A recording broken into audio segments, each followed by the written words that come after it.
le cours de notre matinée. Alors à présent, le thème, ça va être quel pourrait être le profil du manager de demain. Eh bien, pour ouvrir le feu, je vais céder la parole à Monsieur Pierre Combe, qui est psychosociologue et qui va se présenter avant de nous donner son intervention. Voilà. Bonjour à tous, je m'appelle Pierre Combe, je suis psychologue, pas sociologue. Je suis psychologue et je suis un homme de terrain. J'ai travaillé, alors, une expérience qui m'a complètement marqué, je préfère vous l'expliquer tout de suite, parce qu'elle est révélatrice de peut-être du travail que je fais après, et je vais vous l'expliquer.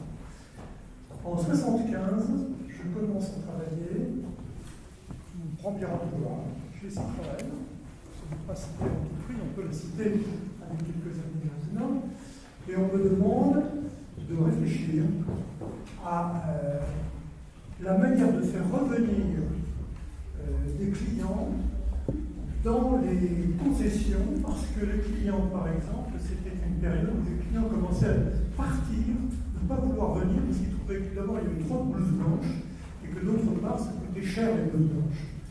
Et donc, on a réfléchi, on était trois, j'étais content, à comment faire venir ces gens. Alors, nous avions, après quelques semaines, je dirais presque quelques mois, de travail, nous avons proposé de couper ces ateliers qui étaient énormes, effectivement, à l'époque, en 3 ateliers. Il y en avait un bleu, il y en avait un jaune, il y en avait un vert. Et la différence, c'est qu'au lieu d'être reçu par des gens qui étaient le chef d'atelier simplement présentait le mécanicien qui allait s'occuper de la voiture. Ça marchait, on l'a fait, évidemment, c'était un test. On l'a fait dans 4 concessions. Ça a marché pendant à peu près une année, cette expérience. Et ça s'est arrêté tout simplement parce que les chefs d'atelier ont trouvé que c'était illogique, qu'ils étaient coupés de leur véritable métier et que ça leur piquait leur place.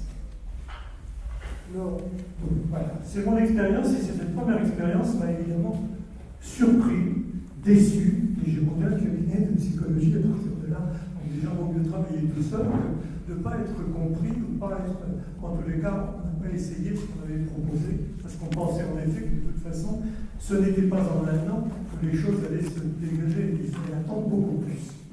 Donc j'ai monté un cabinet de psychologie pendant à peu près 4 ans. Et puis, j'ai mal tourné parce qu'on m'a demandé après d'aller faire des travail dans les entreprises. Et la foi, je suis allé travailler en entreprise.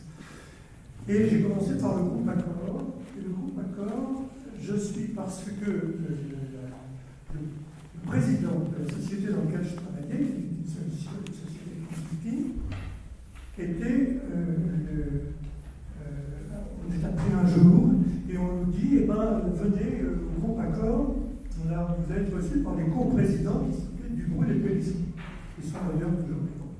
Aujourd'hui, mais évidemment retirés bien du projet, pas complètement liés. Et dans cette histoire, on y va avec notre petit cartable et on se retrouve devant un président qui s'appelle Paul Dubrul et qui n'était pas forcément très souriant. Et on se retrouve et on dit, mais qu'est-ce qu'on va vous apporter? On a un petit cabinet, on est à peu près 7, qu'est-ce qu'on peut vous apporter? Et la première chose qu'il nous a dit, il a dit, apprenez-moi à écouter. Alors, quand vous tombez sur un type qui a monté un empire, vous êtes complètement surpris de la réaction de ce personnage. Et donc, ça nous a intéressés et on a travaillé à peu près 4, 5 ans, 6 ans dans ce groupe, à aider les managers, tout comme les patrons, à écouter les autres. Et nous avons créé pour eux, pendant la première année en tous les cas, ce qu'on a appelé la promenade de couloir. Et ils devaient, une demi-journée, pourtant ils avaient des agendas qui étaient évidemment remplis, pendant une demi-journée, eh bien ils devaient aller voir les gens, les rencontrer, discuter avec eux, car ce qui a été dit tout à l'heure par certains, c'est qu'en effet on est souvent ça arrive à nos hommes politiques, très souvent coupés d'un monde et qu'on ne voit pas et qu'on n'entend pas. Et quand on leur a demandé si écouter c'était comprendre, eh bien ils nous ont dit, c'est la première fois que je me suis rendu compte qu'il fallait effectivement, pour écouter correctement, il fallait essayer de comprendre, et quelquefois on est tellement pressé, on a tellement de choses à faire que ça passe très vite et on y pense. On ne pense plus à ce qui a été dit, c'est pas rentré, c'est pas intégré.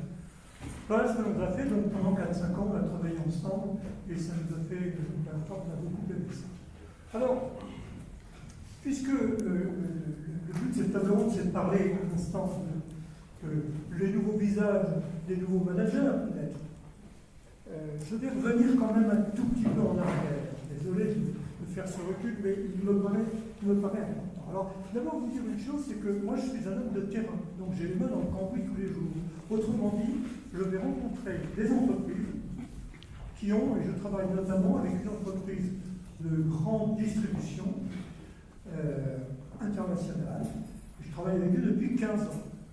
Qu'est-ce que je fais avec ces gens-là? D'abord, j'ai aidé la ligne managériale à s'établir correctement en France, puisque ce n'est pas une société française. Et la deuxième chose, c'est que, puisque je fais aujourd'hui tous les jours, en tous les cas, toutes les semaines, pratiquement 2 fois, 3 fois, quelques fois, je vais aider les gens qui sont en difficulté. Alors, soit parce qu'il y a, c'est des magasins, soit parce qu'il y a des agressions, évidemment, il faut intervenir très vite, soit parce qu'il y a, à l'intérieur des entreprises, des conflits, des difficultés. Et évidemment, cette expérience de terrain me fait dire que l'entreprise, c'est quand même pas une entreprise de bisounours aujourd'hui. Il ne faut pas se faire d'illusions. Certes, il y a des entreprises qui fonctionnent très bien et ça n'empêche pas de fonctionner, mais pour le personnel, ce que vous voulez, ce n'est pas ça. Vous allez voir pourquoi je fais ce petit détour et simplement vous ramener quelques chiffres qui sont indiscutables, qui sont toujours discutés, éventuellement une étude qui a été faite, mais Segos fait tous les ans, sort tous les ans un document, une étude sur un certain nombre d'entreprises, et il y en a, je me souviens plus du chiffre, mais c'est important. Et ils ont, cette année, ils disent, cette année c'est bien parce qu'on a fait une rubrique sur la qualité de vie au travail. Et qu'est-ce qu'elle dit, cette qualité de vie au travail? Eh bien, elle dit que 57% des gens qui sont interrogés subissent du stress régulièrement dans leur travail. 57%. 54% pour les salariés, 66% pour les managers. Je ne sais pas si vous voyez ce que ça veut dire. Toutes les entreprises contactées sont des entreprises de plus de 100 personnes. Et ce qui est encore plus terrible, je trouve, c'est que le niveau de stress est un impact négatif. Est-ce que ce niveau de stress est un impact négatif sur la santé?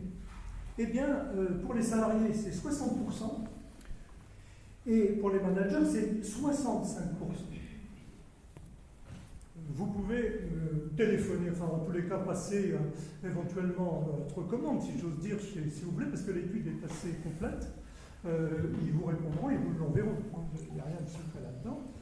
Voilà. Donc ça m'a surpris. Ça m'a surpris surtout parce qu'ils disent stress au travail, une réalité persistante et aujourd'hui perçue comme normale. C'est-à-dire, je ne sais pas si vous voyez, on rentre dans une société où finalement on accepte d'être malade. Alors, est-ce que le travail et la santé, en France, là, ça ne le dit pas. Et puis la deuxième chose que je veux vous faire savoir, c'est que le burn-out et la dépression s'ancrent durablement dans les paysages professionnels. Vous voyez? Donc il y a actuellement 28% des personnes qui ont eu dans leur carrière un burn-out. 26% pour les managers, 28% pour les salariés non managers. Vous voyez le tableau. Et donc ça m'a fait, évidemment, ça me fait réagir. Je travaille moins maintenant parce que j'ai pris un peu d'âge depuis l'année dernière, mais n'empêche que j'ai travaillé avec pas mal d'entreprises et ce que j'ai vu correspond assez bien à ça. Et d'autre part, comme ma tâche, je dirais chaque mois, c'est de rencontrer des gens qui souffrent, forcément, ma vision du monde de l'entreprise et du monde du management va changer par rapport à certaines visions. Moi, je ne vois, je dirais, que des gens en difficulté. Alors, fort de votre expérience, quelle serait pour vous la critériologie du manager contemporain? Alors, première question. Et la deuxième, y aurait-il selon vous une grosse différence entre le manager contemporain et le manager d'hier? Parce que c'est ça qui est intéressant dans votre propos. Tout à fait. Alors, je vais y venir, je vais simplement vous dire une petite chose d'abord. Avant-hier, si vous voulez, mettons, c'est les 30 Glorieuses, c'est pas tout le monde ne sait peut-être pas, mais c'est une période évidemment faste pour l'économie et pour la France qui s'est développée. C'était obligatoire puisqu'on sortait d'une période où il y avait la guerre et évidemment rien n'existait, il fallait tout reconstruire, tout reconquérir. La grande distribution est née de tous ces parcours. Enfin, bref, voilà où on en était. Et de 57 à 80, j'ai noté, alors il y en a d'autres, 3 Américains se sont levés, et je vais vous donner simplement les noms, je ne vais pas vous expliquer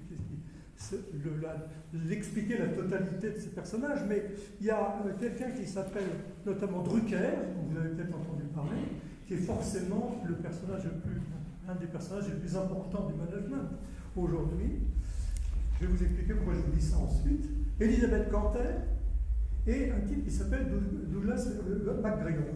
Alors, pourquoi je me suis obligé à aller voir ces gens? C'est parce que, figurez-vous, que toutes ces personnalités, eh bien, elles ont inventé le management, posé les fondamentaux, qui sont les fondamentaux qu'on rencontre aujourd'hui. Dans toutes les entreprises, on rencontre exactement la même chose. Ce n'était pas la peine d'attendre aussi longtemps pour en arriver là. Pourquoi on en est toujours là et pourquoi, pour répondre à votre question, M. Bischoff, nous en sommes là? C'est parce que d'abord, je trouve que les managers n'écoutent pas beaucoup et ne lisent pas beaucoup. Ils ont des pairs, ces pairs ont beaucoup de choses à dire et ont dit beaucoup de choses, et les gens ne les écoutent pas, ne les lisent pas. Donc aujourd'hui, on a un management, alors en plus nous avons, quelqu'un parlait tout à l'heure de judéo-chrétienne, de formation de culture judéo-chrétienne, et c'est vrai que ça reste très puissant dans le plus profond de nous-mêmes, et qu'aujourd'hui, la culture est quand même au chef. On ne peut pas sortir, me semble-t-il, c'est très difficile, indépendamment de quelques sociétés évidemment internationales, mais je parle des entreprises françaises en général, on a beaucoup de mal de sortir de ce dilemme. C'est comment faire pour sortir du chef et de cette culture. Et nous arrivons, si vous voulez, à ce que vous disiez tout à l'heure. Alors, ce que disent ces gens, je ne vais pas vous raconter tout ça, mais par contre, j'ai noté, et je vais me permettre de vous le lire simplement, les quelques traits que chacun d'eux a noté, a priorisé dans ce qu'il faut faire pour faire fonctionner les choses. Je vous rappelle qu'on est dans les 57, des années 57 aux années 80. Alors, d'abord, il parle... vous savez ce que j'ai noté.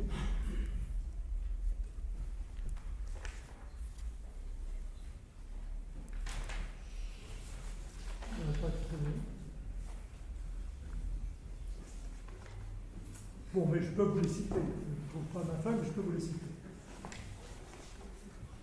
Il y a l'écoute, normalement. Tout à fait. Alors, profil du manager contemporain, on va y arriver tout de suite. Ils ont inventé l'écoute. Ils ont demandé aux gens, ils ont trouvé qu'il était intéressant d'écouter les gens, de les suivre, de les laisser autonomes, que la liberté était un point très important pour que les gens puissent s'en sortir. Je ne sais pas si vous voyez, changer le cadre de référence, abandonner la culture du chef, abandonner les croyances qui étaient persistantes,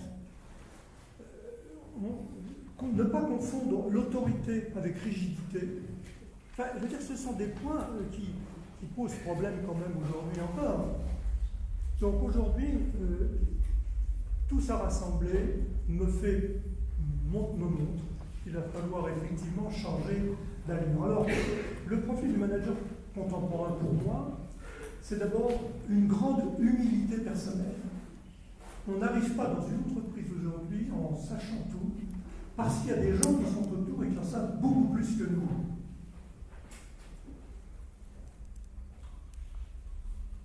la deuxième chose, c'est que c'est une forte ambition pour l'entreprise. C'est-à-dire que ce n'est pas parce que, éventuellement, on a une grande humilité qu'on ne doit pas penser quand même que l'entreprise est importante et qu'il ne faut pas la faire avancer.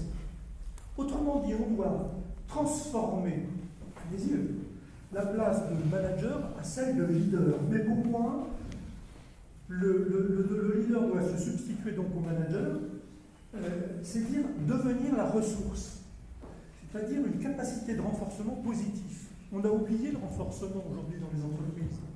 Tout à l'heure, on disait aussi qu'il était important de renforcer, d'aider, de comprendre. Eh bien ça n'est plus fait quasiment dans la plupart des entreprises, même les grosses. Ça ne se fait plus beaucoup. Le travail que je fais aujourd'hui dans l'entreprise, ça c'est 180 000 personnes, je l'ai fait dans une société qui s'appelle Engie. Donc on voit que les DRH ils disent « Ah oui, mais on ne tient plus compte de nous, on ne s'occupe plus de nous ». Et donc forcément, il y a une déperdition totale de l'homme à l'intérieur de la structure. Les résultats, les profits ont dépassé largement, si vous voulez, l'intérêt qu'on a pour les personnes. Devenir une ressource, capacité de renforcement, apprendre à faire confiance. On pourrait dire également développer l'empathie, évidemment. C'est aussi en renonçant au fantasme de tout contrôler qu'il prendra toute sa place de leader, ce leader. Mais rien que sa place dans une structure devenue collective. Il doit aussi être porteur de sens. Et enfin, ce qu'on disait aussi tout à l'heure, ce que j'ai entendu tout à l'heure, il doit accepter les erreurs. Voilà sans doute esquissé quelques aspects du profil du manager contemporain. Il y a un monsieur qui s'appelle Isaac Guest, qui est docteur en psychologie, qui travaille sur ces questions et qui propose 4 solutions pour aider les gens justement à acquérir ce travail de leader et puis changer aussi les entreprises. Il dit d'abord il faut commencer à écouter. Alors, il ne faut pas être hostile, après ce que je vous ai raconté tout à l'heure, c'est évidemment les gens n'écoutent pas, donc forcément ils ne peuvent pas s'entendre beaucoup, et il y a des gens qui écoutent et qui n'entendent pas non plus. C'est une surdité qui est quand même difficile dans l'entreprise. Partager le projet avec les équipes pour que les gens sachent très exactement ce qui se passe, où ils vont, comment ça se passe.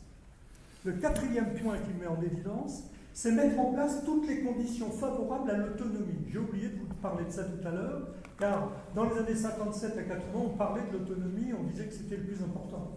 Et bien aujourd'hui, on s'aperçoit que tout ça est vrai, et que si on avait lu un peu, si on avait voulu s'intéresser à ce qui est dit, et ce qui avait été dit par les pairs, et bien on aurait progressé.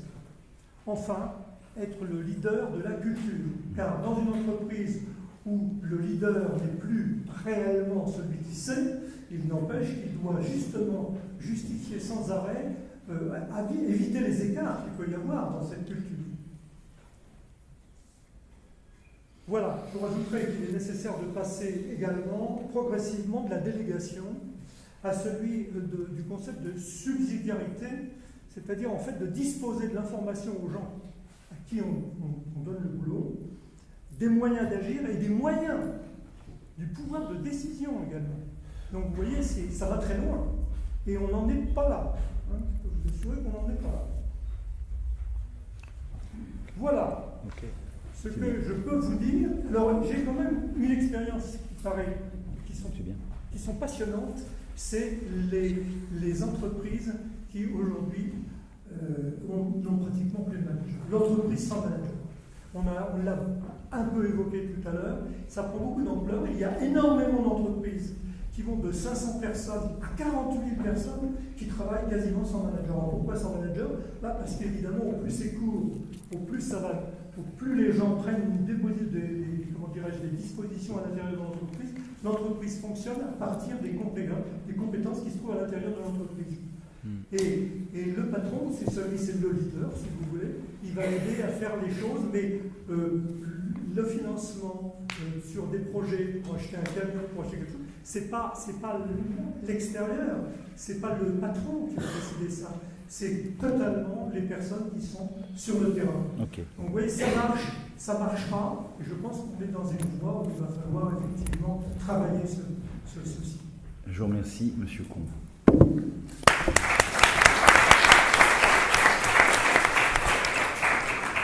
Donc, savoir écouter, favoriser l'autonomie, être humble, en même temps être leader. Monsieur Perron, vous qui avez passé votre vie à former des managers, comment vous rapportez-vous aux propos que vous venez d'entendre? Vous vous présentez d'abord et ensuite, oui, merci. Si vous pouviez nous proposer une petite typologie du management d'hier à aujourd'hui, ce serait assez intéressant. Après vous avoir nous donné quelques temps forts de votre trajectoire professionnelle.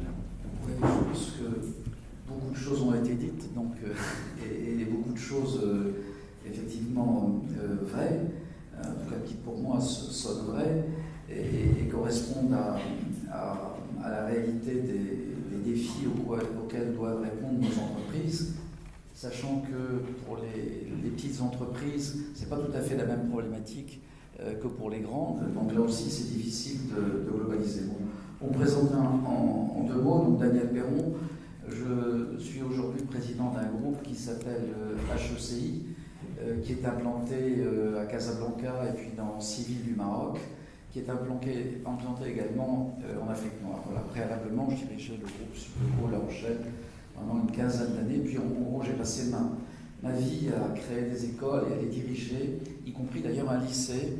Et je pense d'ailleurs, si on a l'occasion de reparler d'éducation, qu'il y a des enjeux très importants au lycée. Et d'ailleurs, dans les projets que j'ai pour mon école demain, c'est aussi de créer un lycée, un collège, même une école primaire accolée à l'établissement d'enseignement supérieur que je dirige, parce que là je crois qu'il y a des enjeux très, très importants. Bref, je ferme la parenthèse.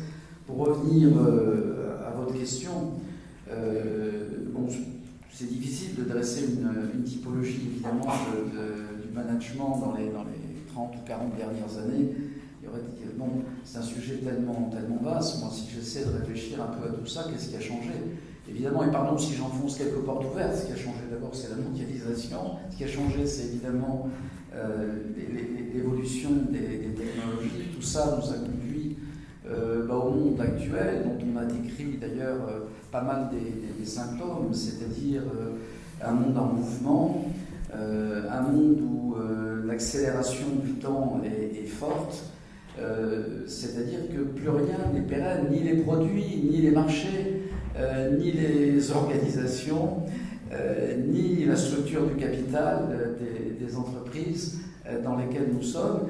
Et cela, effectivement, crée un nouveau contexte, voilà, avec des nouvelles réalités sociologiques qui ont été évidemment décrites parfaitement ce matin.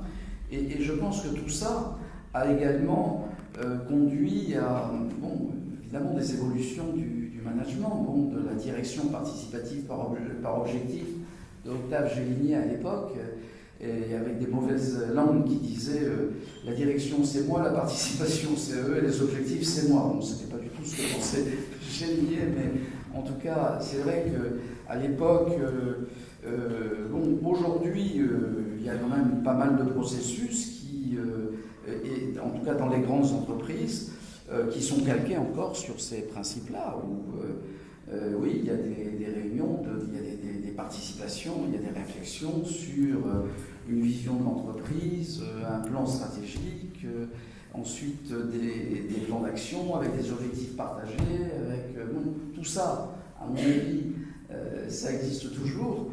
En revanche, qu'est-ce qui change? Qu'est-ce qui change, c'est qu'effectivement,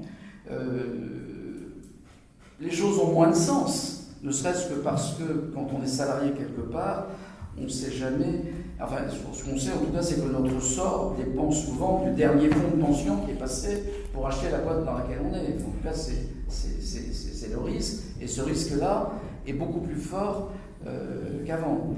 Qu'est-ce qui change ensuite? Ça a été dit évidemment, c'est que cette accélération du temps, ça crée énormément de stress. Et ce stress, alors il faut le traiter, il faut le prévenir. Mais déjà, effectivement, pour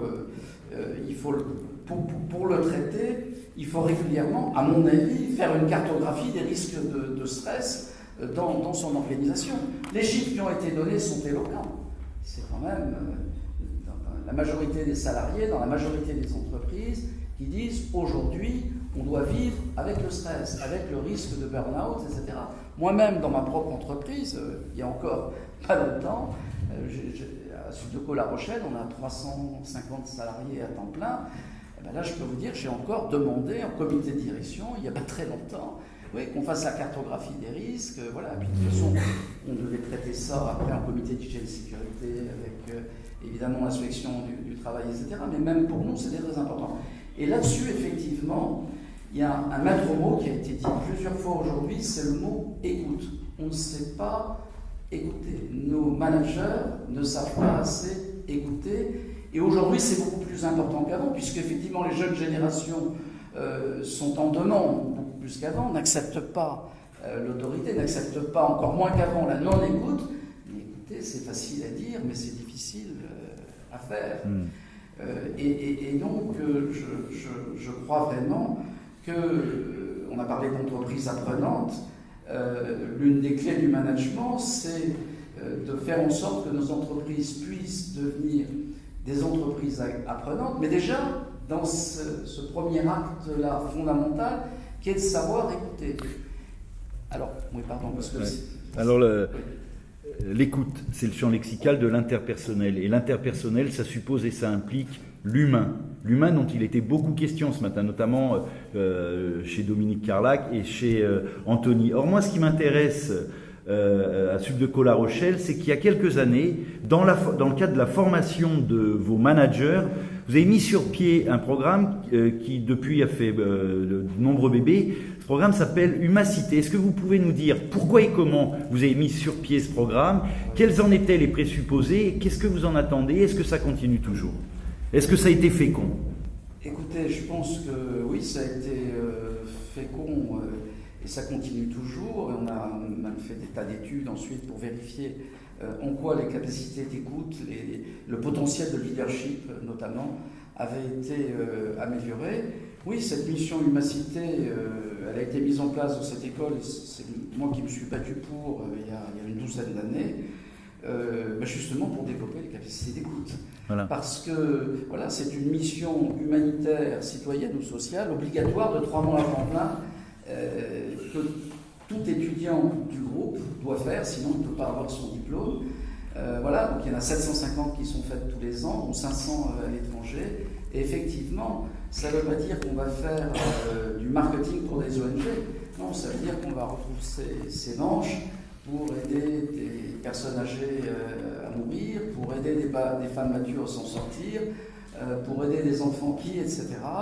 Et effectivement, ça va développer la capacité d'écoute, ça va développer de l'humilité face à tous ces contextes difficiles, ça va développer de l'adaptabilité. Et voilà, et au fond, c'est une façon de mettre à l'épreuve voilà, sa capacité d'attention portée aux autres. Et cette attention portée aux autres, pour moi, je pense, et ça a été dit ce matin, même sans prononcer ces mots-là, je crois que c'est quelque chose d'important, de capital pour les jeunes générations. Okay. Donc je pense que ça sera vraiment un facteur clé de la réussite du management. Alors après, comment ça se décline? Enfin, il y a beaucoup de choses à dire, évidemment, sur tout ça. Oui, manifestement, la relation à l'altérité, ça semble décisif dans le cadre d'un nouveau management. Mais il ne faut pas que ça reste un vœu pieux ou une jolie formule.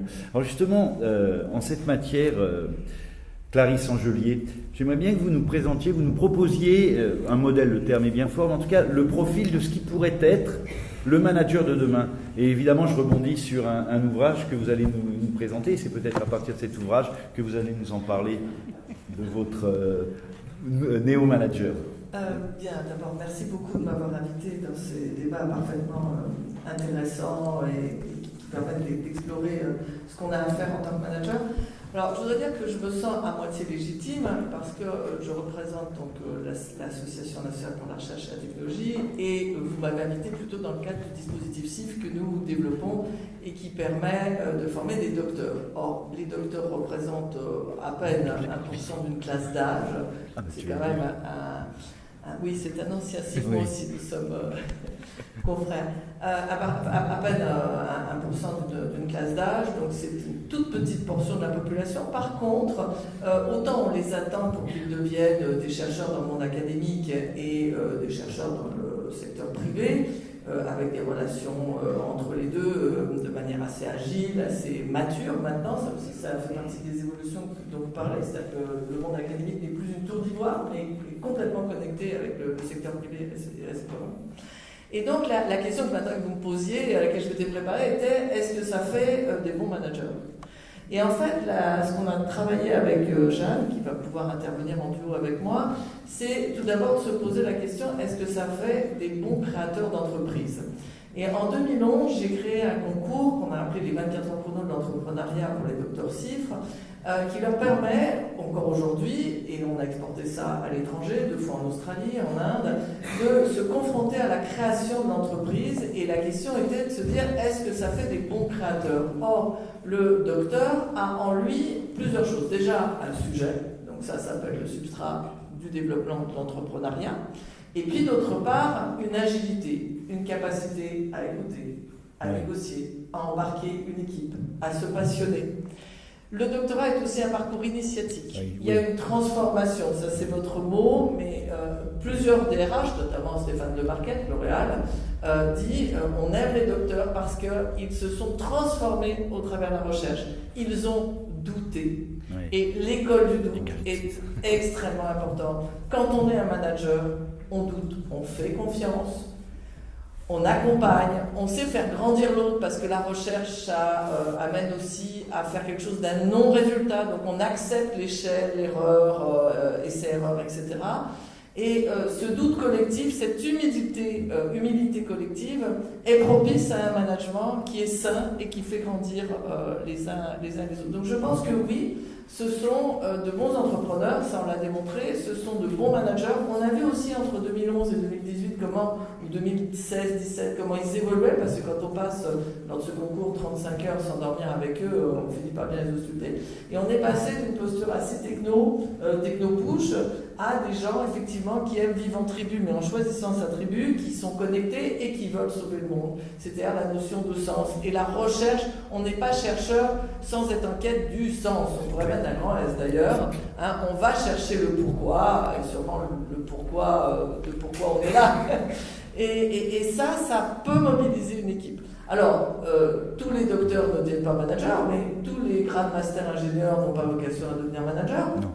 On voit bien, moi je rencontre beaucoup de DRH de grandes entreprises ou moins grandes, de directeurs de recherche et développement, de directeurs de la production aussi. Et c'est vrai qu'on a des gens qui ont des cariotypes qui les mènent à être des techniciens au sens des spécialistes de leur technicité, et puis d'autres qui ont cette mobilisation, cette énergie en eux à transmettre, à accompagner, à être leader. Donc bien difficile de parler du modèle. Pour moi, je serais très prudente. Et il y a aussi la personnalité. Et puis, les gens changent. Dans une équipe, il faut accompagner le fait que les gens, d'abord, pour moi, amènent ce qu'ils veulent apporter. Le monde du travail est un monde du théâtre. On y apporte ce qu'on veut. On y joue le personnage qu'on veut. Cherche à nous que notre collaborateur soit d'accord d'apporter son meilleur rôle. Or, son meilleur rôle, il ne l'apporte pas tous les jours de l'année. Il ne l'apporte pas toutes les années de sa période. Il évolue, il a aussi d'autres rôles à jouer qui peuvent peser sur le rôle du milieu professionnel. Donc ça, c'est aussi de la la relation psychologique avec ses collaborateurs. Et donc du quotidien, il y a le suivi, le débriefing. C'est-à-dire qu'on fait des choses ensemble et on débriefe et on fête. Donc les erreurs, les échecs, les appris, ce qu'on a appris, les objectifs partagés et le débriefing. Le débriefing quand ça marche, pour dire que ça marche bien, et le débriefing quand ça marche pas, pour savoir ensemble pourquoi ça n'a pas marché.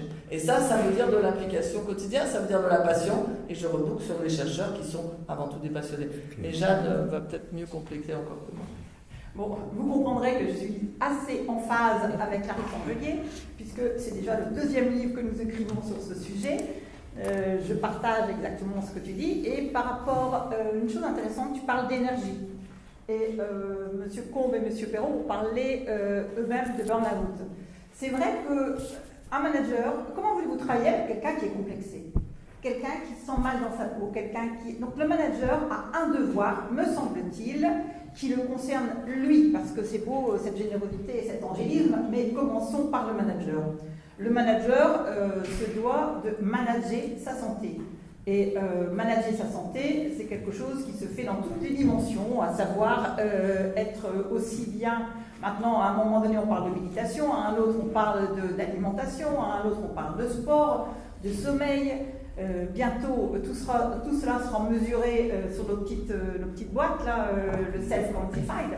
Mais il me semble que c'est son premier devoir d'être bien dans sa peau. Un manager bien dans sa peau, empathique, aura beaucoup plus de facilité que quelqu'un qui est un peu coincé entre deux étaux, celui du patron et celui des salariés. Vous comprendrez, au risque d'être un peu iconoclaste, que je n'ai pas une énorme tendresse naturelle pour les managers. Et pourtant, il faut absolument que ces managers existent. Pourquoi? Parce que, justement, dans les études qu'on a fait avec Clarisse Angelier, on s'aperçoit que les entrepreneurs, docteurs ou non docteurs, vivent sur un mode passionnel. Et ils ont l'envie d'entreprendre, et ils ont des capacités presque surnaturelles. C'est André Comte-Sponville qui disait justement, en fait, comment être heureux? Eh bien, c'est difficile, ça on le sait. C'est un travail de tous les jours, on le sait aussi.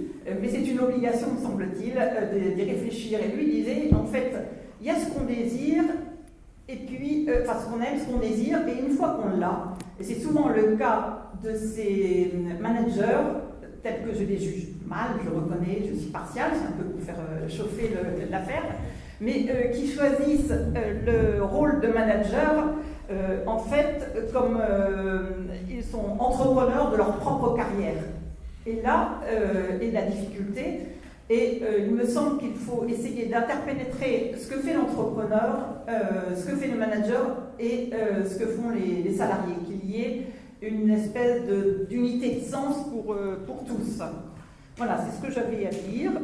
J'en ai encore beaucoup, mais je pense que non, mais sur l'engagement, sur les managers. Alors justement, donc parlons de ces entrepreneurs, ces start-upers. Ils sont tellement dans leur passion qu'ils en oublient que quand ils vont grandir, et c'est l'objet du livre sur la croissance, eh bien ils vont devoir étayer et étoffer leurs équipes. Et pour ce faire, eh bien, ils vont avoir besoin de managers. Mais comment vont-ils avoir besoin, comment vont-ils les recruter? Ça, c'est très compliqué. Et je me garderai bien de donner des conseils, tout comme Dominique Amirault, quand on est entrepreneur, et je le suis dans l'âme, on n'a pas trop de conseils à donner sur ce sujet. Donc, j'ai envie de dire, restez positif, énergique, et donnez le meilleur de vous-même, tout en étant associé à la vie et au sens de l'entreprise dans laquelle vous avez le choix ou non de vous faire engager. Et c'est ça un peu le problème. Là, on parle comme si tout le monde avait comme s'il y avait du boulot pour tout le monde et des métiers intéressants pour tout le monde. C'est pas tout à fait le cas. Et c'est là que les choses se compliquent et c'est là que je passe le micro à qui veut, parce que là, j'ai plus du tout la capacité de manager des gens qui eux-mêmes ne seraient pas heureux. Et il faut quand même penser que beaucoup de gens ont besoin de travailler pour vivre. Voilà, merci.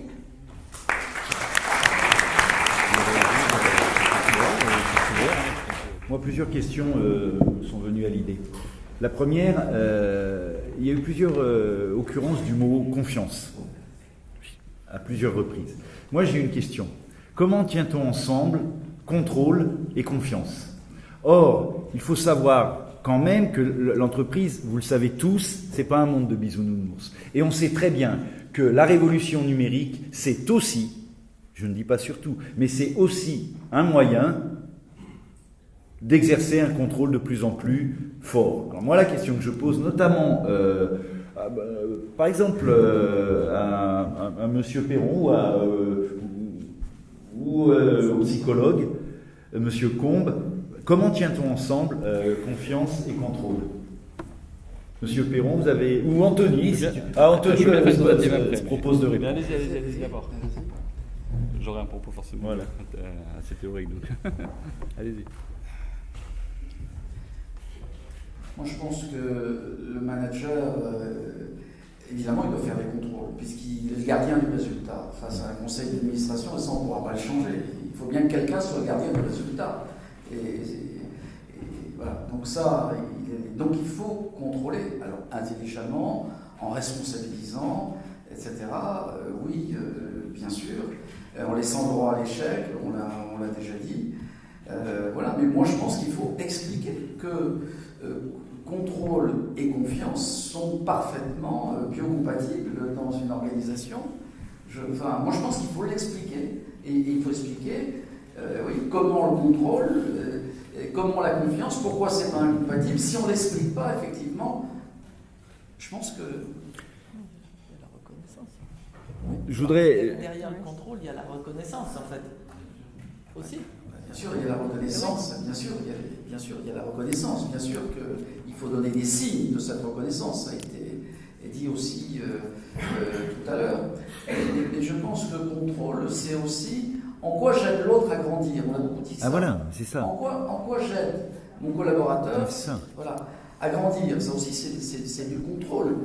En lui tendant d'ailleurs un miroir pour qu'il fasse de l'autocontrôle, mais en lui disant, voilà, mon point de vue, c'est ça. Et moi, je pense que ça, c'est une des clés. C'est l'entreprise de soi et celle des autres. On est dans celle des autres, mais il faut aider chacun à réaliser l'entreprise de lui-même. Et ça, oui, ça passe par du temps, ça passe certainement aussi par des formations, par du coaching, et en tout cas, ça passe par de l'énergie managériale à y consacrer. Ça, je suis. Ouais, pardon. Bon, je sens Jean-Louis Bischoff qui tend le micro pour une simple raison, et tous les collaborateurs de la Fédé le savent, ma phrase du quotidien, c'est la confiance n'a jamais exclu le contrôle. Donc je le dis, je l'applique, je demande à tout le monde de le mettre sur son écran d'ordinateur, car l'un n'exclut pas l'autre. Ce sont deux termes, en effet, qui fonctionnent. La confiance, si vous ne mettez pas en place le contrôle, c'est le danger. C'est le danger. Et comme on a parlé de sport, en ce moment, vous avez, d'ailleurs, je porte ma roue de bateau, nous avons la course du Rhum. Je suis, certains le savent, une navigatrice. Et je vais vous raconter une petite anecdote de sport. J'emmène mon mari, pour la première fois, monter sur un bateau. Nous étions à Antibes. Il n'avait jamais mis les pieds sur un voilier. Et beaucoup de bruit à Antibes. Je lui dis, écoute, ça me casse les pieds, on va aller dormir à Calvi. Ceux qui connaissent un petit peu, c'était juste traverser Antibes-Calvi. Et donc, quand vous louez une voiture, vous ne vérifiez pas si vos phares marchent. Moi, je loue un bateau, un voilier, et je pars au milieu vers 22h. Je dis, est-ce que tu peux allumer les feux? Donc, on allume les feux. Demain, et brusquement, je me rends compte de quoi mon compas, c'est-à-dire la boussole, n'éclairait pas. C'est comme si vous conduisez un bateau, enfin une voiture en pleine nuit, vous n'avez pas de phare, et rien ne vous éclaire à l'intérieur. Et donc, je me suis dit, c'est la preuve que la confiance n'excluant pas le contrôle. Si j'avais contrôlé tout, je ne me serais pas mise en danger. Donc qu'est-ce qui s'est passé? Nuit blanche, ça on le sait surtout, mais surtout le danger permanent. Le danger de percuter, de naviguer avec une barre comme ça, vous vous mettez en danger. Moi je me mets en danger, ok, je l'accepte, mais vous mettez en danger les autres. Dans une entreprise, un chef d'entreprise qui ne contrôle pas, il met en danger ses propres collaborateurs. Alors, pour le coup, j'adore cette question.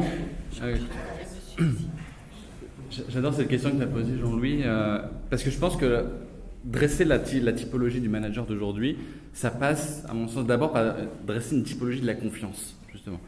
Et peut-être qu'en dressant une typologie de la confiance, en essayant de découper ce que veut dire la confiance, on peut essayer d'y placer justement des formes de management aujourd'hui. Je me suis essayé à cet exercice, je dirais que en recoupant les théories de Max Weber sur la confiance institutionnelle, le légalisme, ou Anthony Giddens sur la confiance dans les experts, etc. Il y a des choses à recouper, et je dirais que, je vais essayer de vous l'expliquer le plus simplement possible, mais disons que la compétence, c'est 8 catégories. On va commencer par 4 premières qui sont liées entre elles. Il y a une question de compétence. Je justement c'est le système expert chez Anthony Giddens, c'est-à-dire que quand j'ai confiance en quelqu'un parce qu'il a un certain nombre de compétences. Il y a la question de l'autorité. J'ai confiance qu'il incarne une certaine forme d'autorité. Elle lui était attribuée par quelque chose, donc ça c'est la confiance institutionnelle, la confiance légale, etc. Elle a été attribuée, donc je ne remets pas en cause tout le système qui a attribué, mais puisqu'on l'a désigné comme chef, ok, je considère qu'il a cette autorité de chef. À l'opposé, on voit justement apparaître l'importance de ces nouvelles formes de confiance. Il y a la question de la bienveillance. C'est-à-dire, justement, on va retrouver la capacité d'écoute, etc., qui génère aussi une forme de confiance, et aussi, quelque chose qui lui est lié, l'intégrité. C'est-à-dire l'honnêteté dans ce qu'on fait. Donc on a 4 briques: compétence, bienveillance, autorité, intégrité.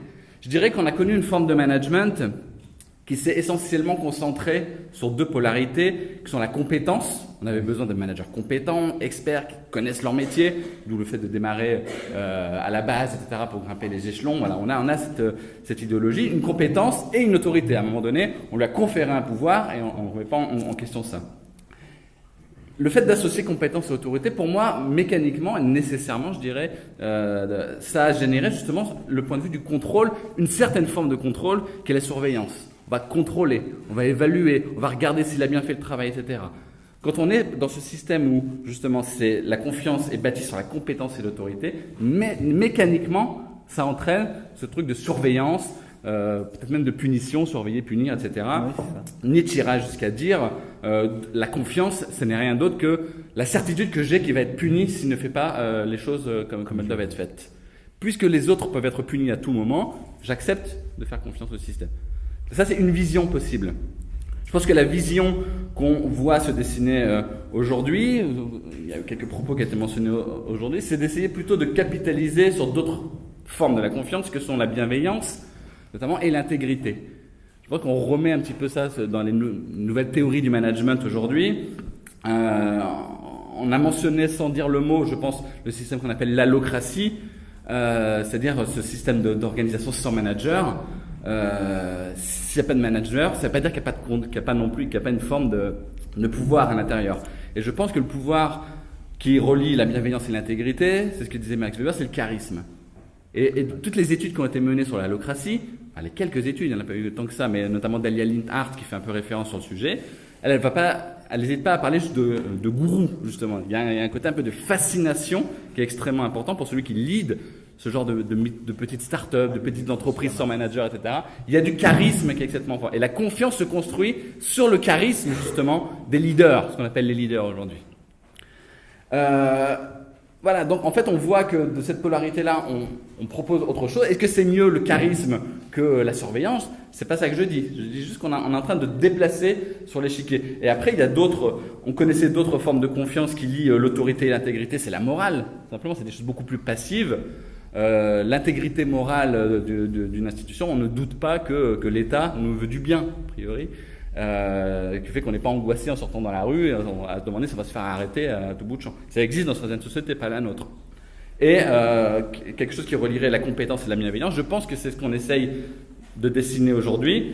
On se dit, on ne va pas capitaliser a priori comme ça de façon objective sur le charisme, donc on essaye de construire quelque chose entre la compétence et la bienveillance. Je pense qu'on en est là aujourd'hui, compétence-bienveillance, où on va y retrouver justement la place de l'écoute, et dont à mon avis, le sens de la conviction est important. Il va falloir convaincre les gens. Et c'est ça qui va générer l'engagement des salariés, etc. La conviction va être l'élément clé et elle va passer forcément par l'écoute. Il y a une dimension beaucoup plus active que dans le charisme, qui est un peu inné chez une personne, etc.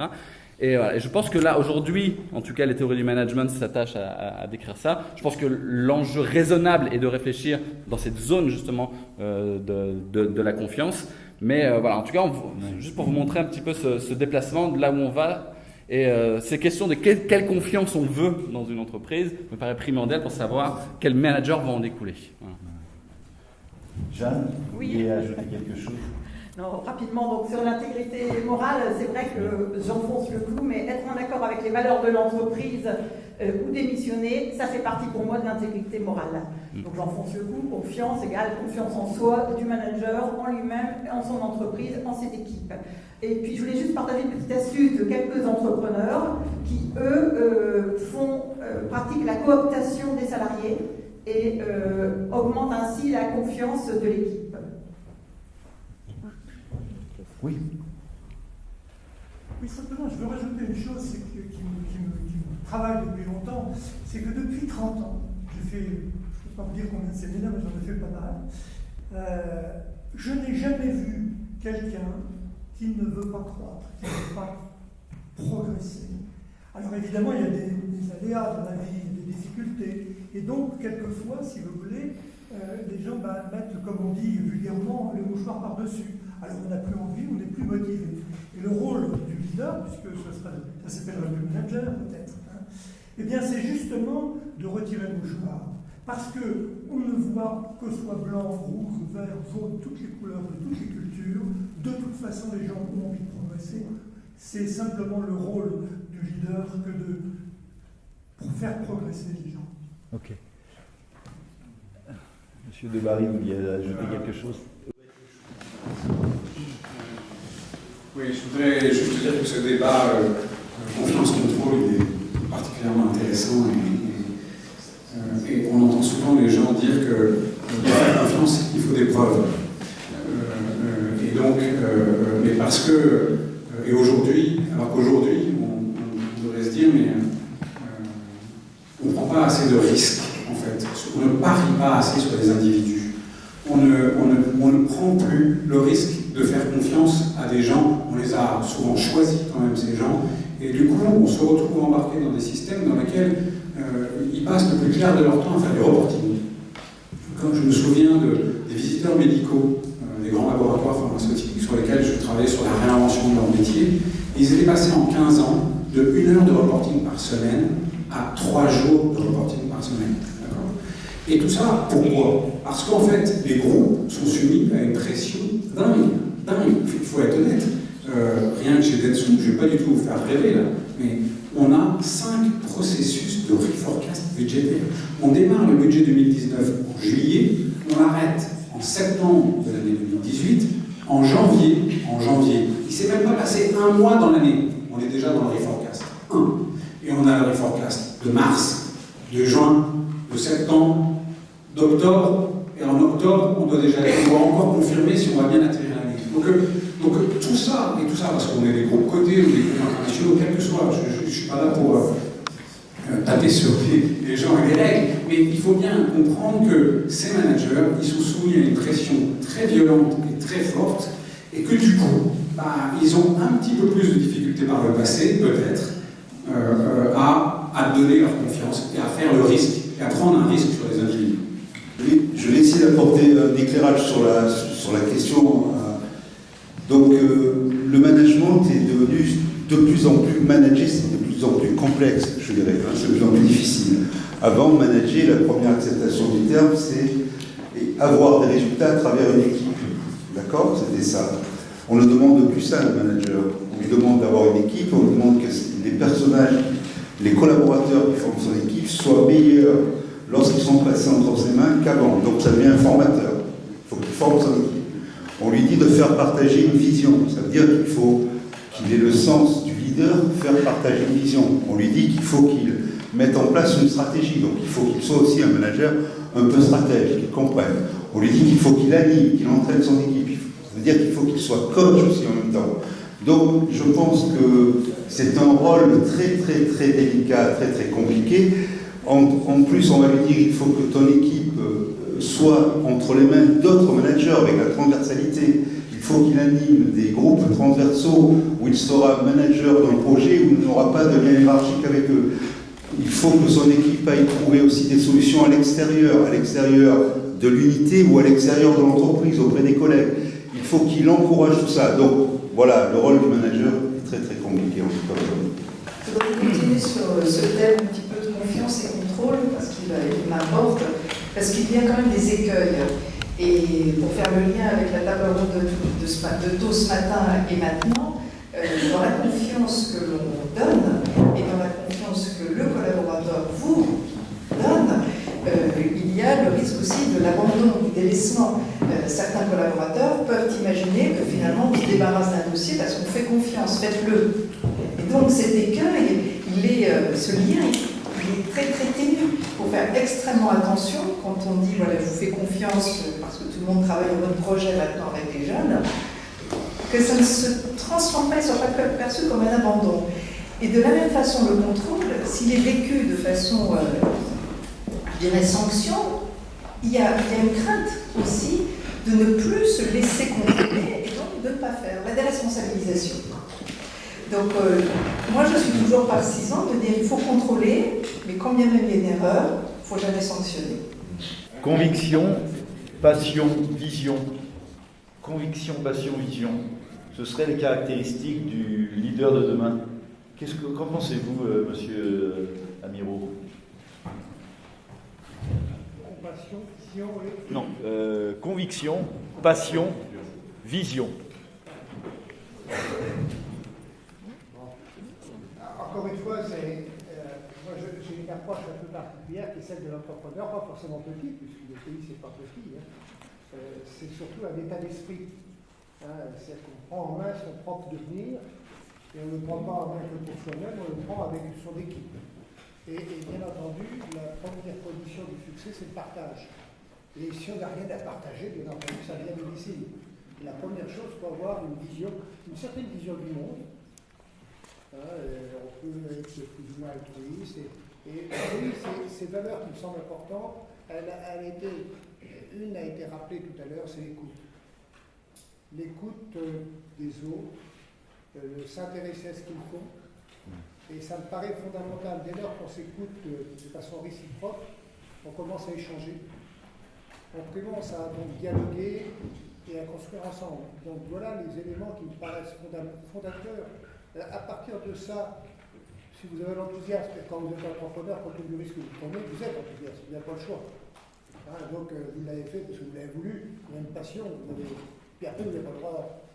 Ouais, on a le droit à faire quelques erreurs, on n'a pas le droit à faire un échec. Hein. Il faut toujours réussir. Et réussir, ça passe effectivement, c'est un chemin s'il veut. Mais il faut donc emmener ses équipes pour gagner. Donc je crois beaucoup au partage. Donc avoir une vision, ça me paraît vraiment fondamental. Et une vision, y compris humaine. Moi, je le vois avec les entreprises avec lesquelles je travaille, on a une certaine vision du monde. Quand on est entrepreneur, notamment dans des domaines que je connais bien, nous avons nous-mêmes cette dimension humaine. Et nous sommes perçus par nos consommateurs, par les citoyens, comme ça. Une PME, c'est la dimension humaine, on est incarné. Et en plus, on est enraciné dans le territoire. On a quand même une valeur avec laquelle on fonctionne avec les parties prenantes. Donc on est naturellement RSE. Et la RSE, je le disais tout à l'heure, ce n'est pas une question de normes. C'est beaucoup plus fort que ça. C'est une question d'état d'esprit, de comportement, et pas des pratiques. Ce n'est pas des beaux discours pour faire de la com, pour faire croire qu'on fait des RSE. C'est de se comporter correctement les uns des autres. Et c'est ça le résultat de l'écoute. Sinon, c'est du cinéma, c'est de la com. Et je vois trop de RSE com, je n'y crois plus. Et je trouve que c'est en train de vicier complètement peut-être notre approche nous-mêmes dans notre réflexion sur ce qu'est un manager de demain. Faisons attention, ce n'est pas de la com, hein, c'est du comportement. Et vous disiez tout à l'heure, à juste titre, qu'il y a un problème d'éducation. C'est vrai. Est-ce que l'État remplit son rôle? Mais d'abord, est-ce que les familles remplissent leur rôle d'abord? Est-ce que dans leur comportement, les familles n'ont pas abandonné leurs responsabilités face aux professeurs? Et après, pas d'acte. Donc, tout ça en fait partie, tout ça, ce sont ces valeurs. Voilà une vision si j'essaie d'élargir un petit peu par rapport à nous. Mais manifestement, l'implicite de votre pensée, quand même, quand on vous écoute, c'est quand même l'exemplarité. Hein. Il me semble que l'exemplarité, c'est un mot central qui est absent de vos discours, mais qui le commande entièrement. Et pour ma part, je vous suis entièrement. Sans exemplarité, c'est que du show business. J'aimerais donner la parole à Française des Jeux, ex-Française des Jeux. Ex-Française des Jeux. Merci beaucoup, Jean-Louis. J'ai été passionné évidemment par tout ça, et c'est il y a aussi un autre maître mot, me semble-t-il, qui n'a pas été prononcé, mais qui était tout à fait présent dans tous les discours, c'est le respect. Si on a un substrat de respect, là-dessus peuvent se greffer beaucoup de diversité qui deviennent une richesse de l'entreprise, et s'il n'y a pas ce substrat de respect, cette diversité devient au contraire des sources d'opposition infécondes. Et quelque part, il me semble que le manager doit pouvoir concilier, et je crois l'avoir fait dans mes nombreuses années de carrière, et l'intérêt de l'entreprise et l'intérêt de son équipe. Parce que son premier devoir pour moi, le premier ou le deuxième, on s'en fout, c'est pareil, c'est de faire grandir ses collaborateurs, de les faire progresser en autonomie, en élargissant leur champ d'action, etc. Et c'est aussi évidemment de servir l'entreprise. Et quelque part, ça demande une énorme, je crois, entre autres, adaptabilité du manager à ce que sont ses collaborateurs. Et j'ai commencé à bosser en 79, donc c'était au siècle dernier. Et j'en tire aucune gloire, mais au bout de 2 mois, je manage 2 personnes. Un qui était, entre guillemets, intellectuellement très inférieur à moi, et un qui était phénoménalement supérieur à moi. Et au départ, j'en sais rien. Donc je les manage de la même façon. On crée des programmes informatiques pour avions de combat, Mirage 2000. Et puis je les manage de la même façon en leur donnant un projet de solution et surtout en leur laissant l'autonomie de créer la solution. Je me suis aperçu que pour l'unité des deux, c'était pas assez précis, il était inconfortable, il produisait mal. Et pour l'autre, il arrivait toujours avec une solution infiniment meilleure que la mienne. Et en étant gêné d'aller à l'encontre de mes directives. Moyennant quoi, j'ai tout changé. Et à l'un, je lui disais absolument rien. Il arrivait très vite à une fabuleuse solution. Et à l'autre, je lui en disais plus. Mais je pense que c'est tout à fait fondamental de s'adapter à ses collaborateurs et de les faire grandir. Et ça, c'est du 20e ou du 21e siècle. Pour moi, ça, c'est toujours constant avec ce substrat de respect. Si vous permettez. Oui, Monsieur Perron. Juste pour rebondir 3 secondes là-dessus, il y a quand même un chef d'entreprise français qui, pour moi, applique ce que vous venez de dire et beaucoup de choses qui ont été dites ce matin à la lettre, c'est Gérard Mullier. Lui, oui. Avec 3 mots et une phrase, il a construit une entreprise de 600 000 personnes. Et voilà. 3 mots, le partage du savoir, du pouvoir et de l'avoir. Transparence de l'information, associée à tous les niveaux de l'entreprise, des salariés, etc., à la réflexion, et l'avoir, n'importe quelle caissière d'Auchan, elle part, elle peut s'acheter une maison avec sa participation. Et il y a 20% du capital, bien que ce soit toujours une entreprise familiale, non opéable. Et il y a 20% du capital qui est entre les mains des salariés. Et une phrase, faire grandir les hommes. Et c'est appliqué partout. Et ça va très loin, parce que quand vous leur demandez c'est quoi la RSE pour toi, tu es DRH, moi je me souviens avoir posé la question au DRH de Leroy Merlin Russie à l'époque, il y a quelques années, mais il me dit, moi, la première chose, voilà, la RSE, pour moi, c'est maintenir l'employabilité de mes salariés.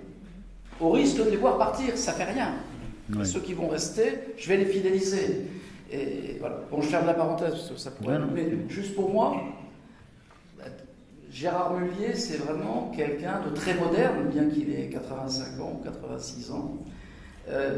Voilà, en ce qui concerne les principes de management et qui sont quand même appliqués voilà, chez 600 000 salariés dans le monde entier.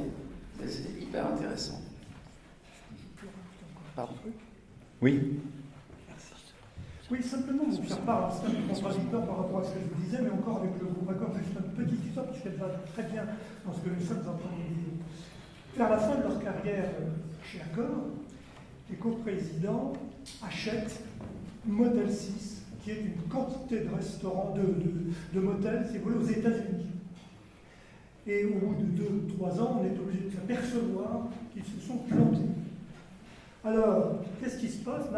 Je rencontre, parce qu'on faisait un séminaire de réflexion avec les Marrakech d'ailleurs, avec les responsables, les managers qui sont autour de lui, et on dit, ils disent, mais pourquoi on s'est trompé? Et finalement, ils donnent la solution, ils disent, parce que on n'osait plus parler à ces gens qui avaient tout construit. Vous voyez? C'est simplement parce que personne ne voulait leur dire, vous faites une erreur. Soit ils n'ont pas voulu écouter, c'est possible, mais par contre, ces personnes dont j'étais à peu près sûr, parce que je travaillais avec eux depuis de nombreuses années, Ils m'ont dit, mais on a peur, on ne peut pas dire, on ne peut pas expliquer à quelqu'un. Vous voyez, l'écoute des deux côtés est tout à fait intéressante. C'est d'un côté, peut-être qu'il n'a pas entendu, et puis de l'autre côté, on n'ose pas trop l'exprimer par rapport aux autres, parce que par rapport à quelqu'un qui a monté un empire, qui suis-je moi pour pouvoir éventuellement lui dire qu'il fait une erreur? Bonjour, Théo de Bruxelles, Terre à Terre.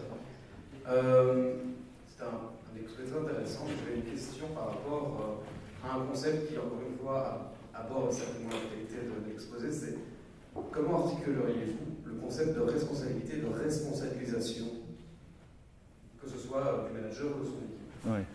Alors, je vais commencer. Alors déjà, quand on emploie un terme, ouais, je crois qu'ils m'entendent. Alors déjà, quand on aborde un terme, il faut le définir. Responsabilisation ou responsabilité, ça veut dire quoi? La responsabilité, la responsabilisation, c'est l'épreuve effective et affective que quelque chose de précieux nous a été confié. Si vous avez cet affect-là, alors, de vous-même, sans motivation extérieure, vous allez vous responsabiliser. La responsabilisation, par ailleurs, noue des liens intimes avec la confiance. Je vous rappelle que confiance, c'est avoir foi dans l'autre, étymologiquement.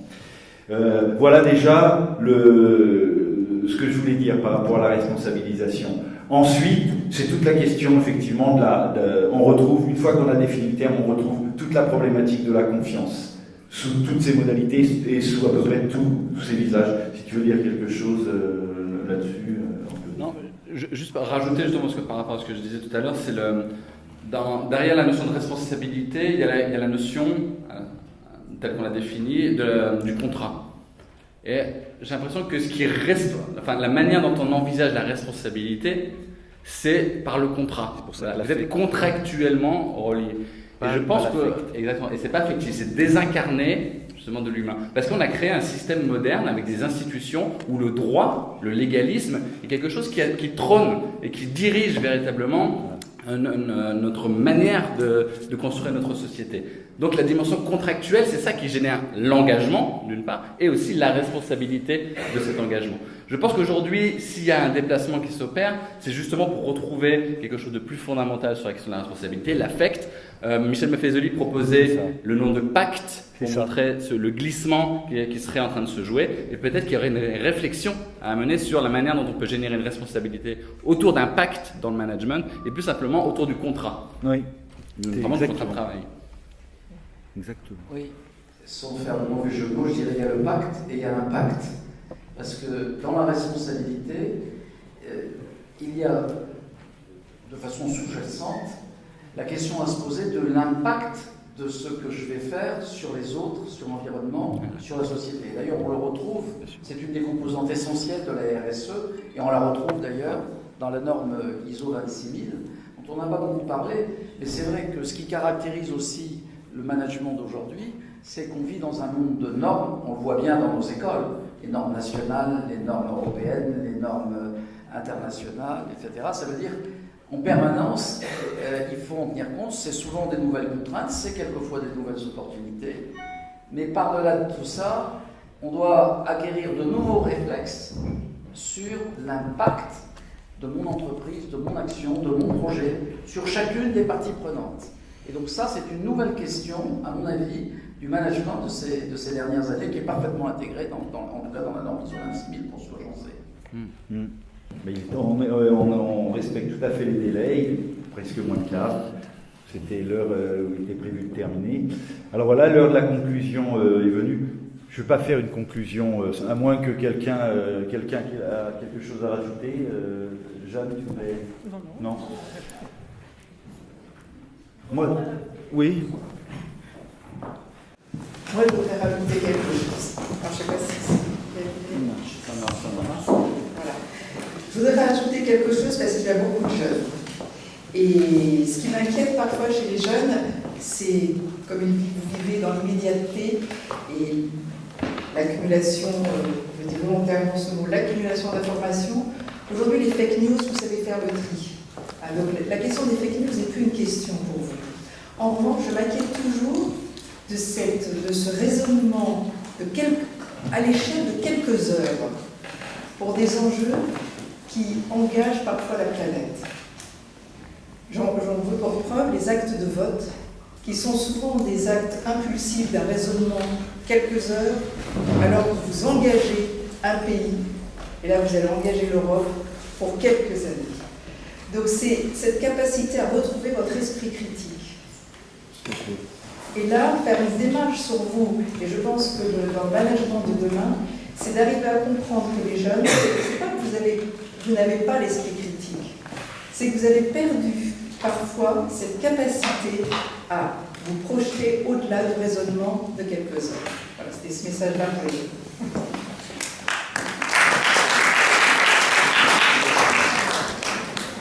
Bon, alors, ça va être plutôt une ouverture qu'une conclusion. Comment ouvrir? Déjà en faisant le lien, en essayant de faire le lien, un certain nombre de mots. Exemplarité, confiance, écoute, passion, enthousiasme, théo-animal, être dans le souffle des dieux. Ouais. Mais tout ça, ça engage le champ lexical de l'interpersonnel. Et on a vu, au fond, l'interpersonnel, c'est la relation à l'altérité. Et on a vu que c'était ça qui était central, manifestement, de plus en plus. Et c'est effectivement l'une des caractéristiques de ce que Maffezoli appelle la postmodernité. Reste que, ça n'est pas sans poser quelques questions.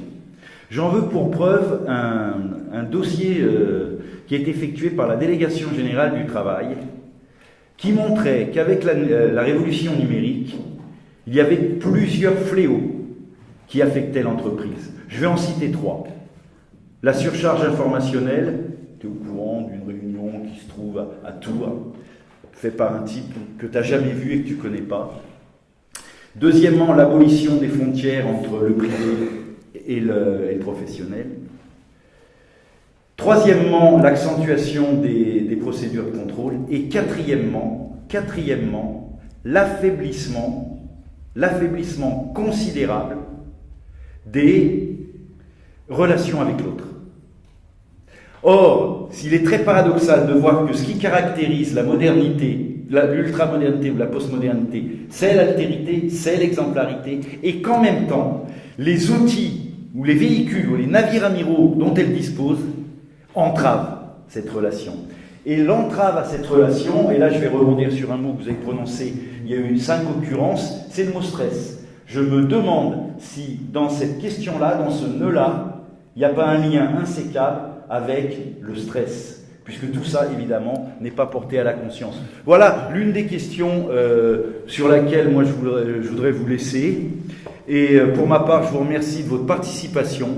Vous avez été très nombreux, et je vous indique que, comme l'année dernière, les débats d'aujourd'hui seront publiés l'année prochaine aux éditions L'Harmattan, dans la collection Questions contemporaines. Et la journée d'études de l'année dernière devrait sortir dans les 45 jours qui suivent. Donc je remercie énormément les intervenants